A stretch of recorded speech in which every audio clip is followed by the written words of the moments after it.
The Roman Rosetta Stone solves the mystery of the historical Jesus.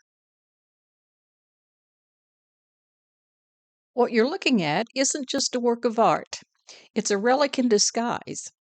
In 1279, this first century Roman cameo arrived in France, accompanied by a shipping invoice that labeled its contents Relics of Christ. It was part of a larger shipment of relics tied to the Passion narrative.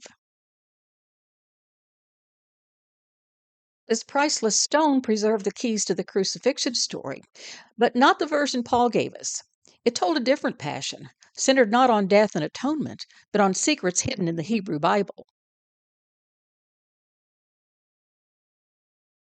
The shipment, labeled Relics of Christ, included about 30 items. The best known are the image of Edessa on the left and the crown of thorns on the right. But the king also was able to purchase the piece of the true cross, pieces of the holy lance, and the mantle of purple, the holy sponge, and the shroud. It took about 10 years to complete the Sainte-Chapelle in the royal palace of the city, which is in the heart of Paris. It was intended to be a shrine for these prestigious relics owned by the king. The upper chapel was dedicated to the Holy Crown and the Holy Cross, and the lower chapel to the Virgin.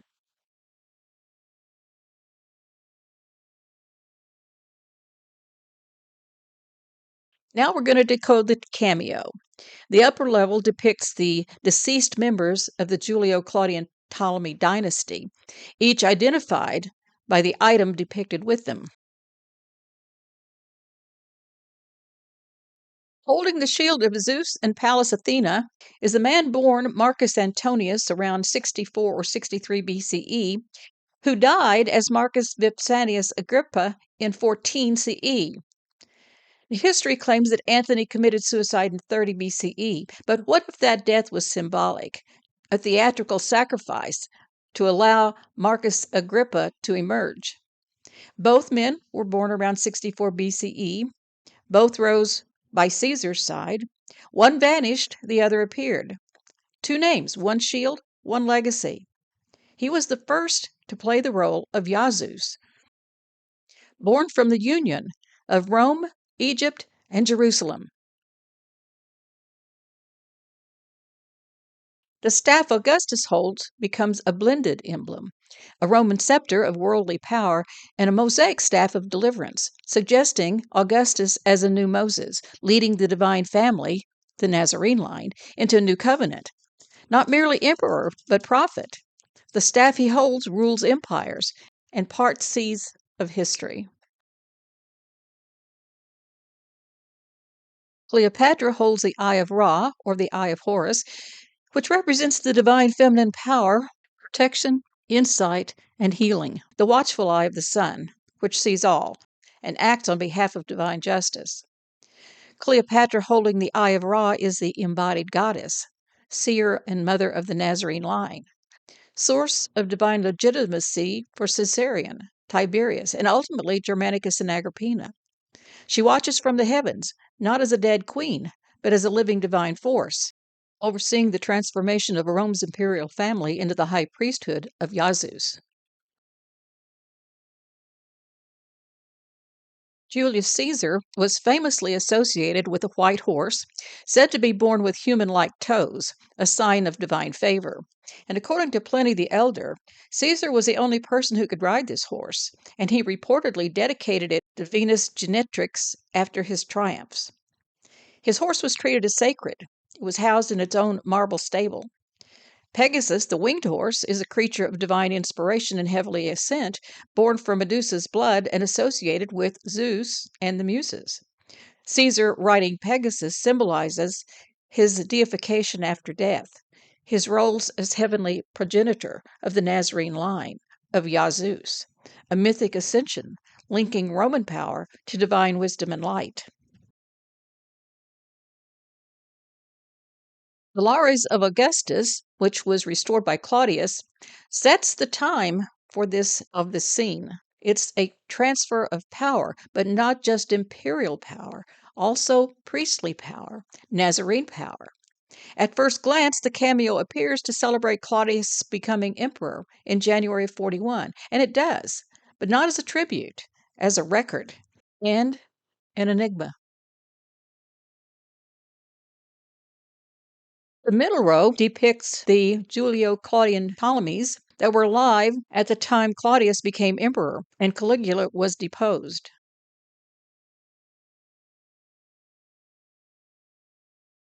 Julia the Younger is holding future Emperor Nero, who appears to be 4 or 5 years old in this image and would have been so in 41.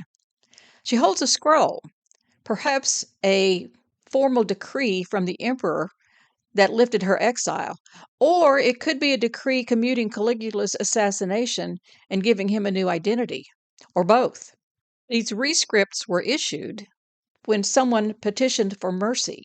Julia may be holding the document that allowed her re-entry into public life and allowed her son to enter into a new identity rather than being assassinated.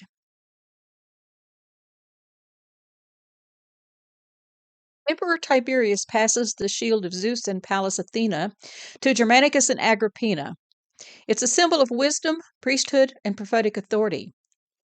He offers it to Germanicus to identify him as Jesus the Nazarene in the year 41. And gazing at him is his wife Agrippina, crowned, which hides her identity as Pallas the freedman, proclaimed by Pliny the Younger to have been the most powerful man in first century Rome. The cameo commemorates the annual festivals that reenacted Joseph's triumph at the court of the Pharaoh, which was growing in popularity in 41. The Nazarenes could not have known of the civil war to come when Shammai's zealots would expel Gamaliel and his sons from the temple. Paulus of the house of Shammai would stage a coup, and the temple of the Nazarene priesthood would fall. But the midrash carved in this stone would survive to testify to the truth. Claudius stretches out his hand, looking almost desperate to grasp the imperial staff, one hand apparently tied behind his back. But Tiberius holds it firmly and away from him. A message etched in stone that says Claudius would rule, but not alone. He would have to share power with his brother Germanicus, who holds the shield, and Agrippina, the crowned goddess, behind Rome's priestly resurrection. Claudius will sit on the throne, but the true authority walked beside him, veiled, crowned, and eternal. Next to him, his wife, Germanicus and Agrippina's daughter, Nero's mother, looks on. She was Agrippina II. On the floor, beneath Empress Livia, sits a man who looks broken, dejected, quite unhappy. He was exiled both in life and in this image. He's not a loyal heir of the Julio-Claudians. This was Jesus the Nazarene's betrayer. This is Marcus Lucius Paulus, the self-proclaimed apostle, who led a revolt to hide the truth of Jesus the Nazarene's devotion to Father God and Goddess Mother. This is Caligula, son of Julia the Younger and Lucius Aemilius Paulus, raised not by his parents but by his uncle, the Nazarene high priest Gamaliel, in Jerusalem, known as Germanicus in Rome. He was a child of great potential, but he betrayed the temple that sheltered him. Livia points not with grace but with judgment. Her extended middle finger was no accident. This is a gesture of contempt, a sign known to the Romans that dates the cameo to after Shammai's riots of 66 to 70. And the object of her contempt is Paul the betrayer, the one who rewrote the gospel in his own name.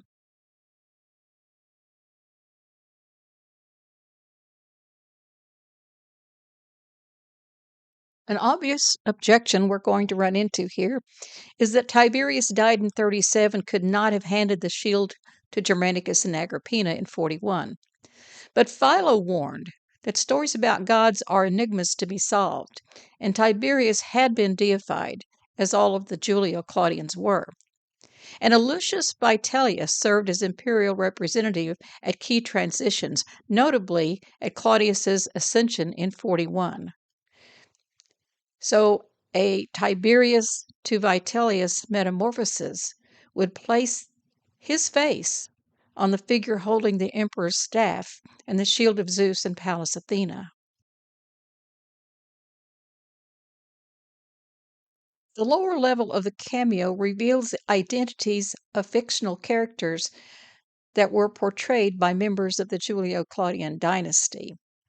At center is the daughter of Goddess Mother holding her precious child.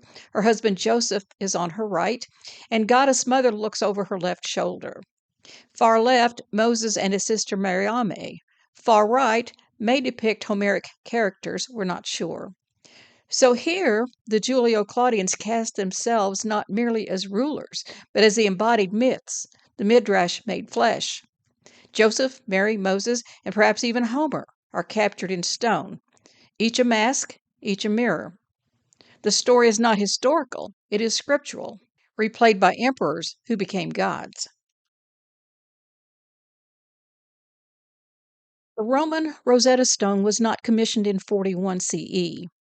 It was carved after Paul led a theological coup, after the Nazarenes were driven from the temple, after High Priest Gamaliel and his sons, who bore the title and the authority of Jesus the Nazarene, were being buried under Pauline doctrine.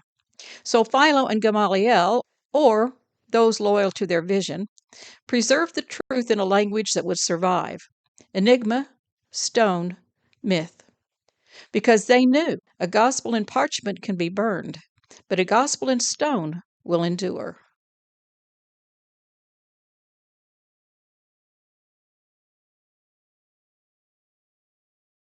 The cameo was listed on the invoice as Triumph of Joseph at the court of the Pharaoh, when the baker became a god without a penis, in order to avoid crucifixion. However, when the Julio-Claudians were recognized, they changed the name. It's now called the Great Cameo of France.